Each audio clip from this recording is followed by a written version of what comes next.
Soruşma məndən, ruhu tükənmiş. Səssizəm, durğunam, elə yorğunam. Soruşma necəsən, necə olacaq. Soruşma necəsən, qışda buz kimi. Tökülür içimdən, yerə toz kimi. Soruşma necəsən, sən ən zəif nöqtəmsən. Ürəyimdə, qəlbimdə həmişə qalacaqsan sən. Sən həmişə qalacaqsan.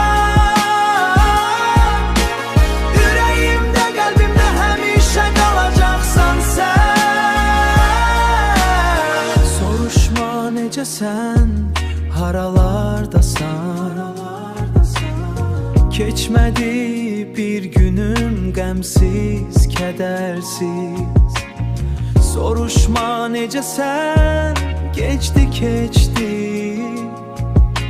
Mən çoxdan ölmüşəm, sənsiz xəbərsiz. Xəbər gətirərsiz.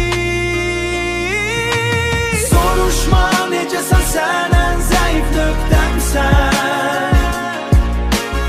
Ürəyimdə, qəlbimdə həmişə qalacaqsan sən.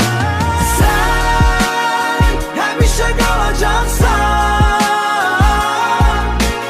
Ürəyimdə, qəlbimdə həmişə qalacaqsan sən.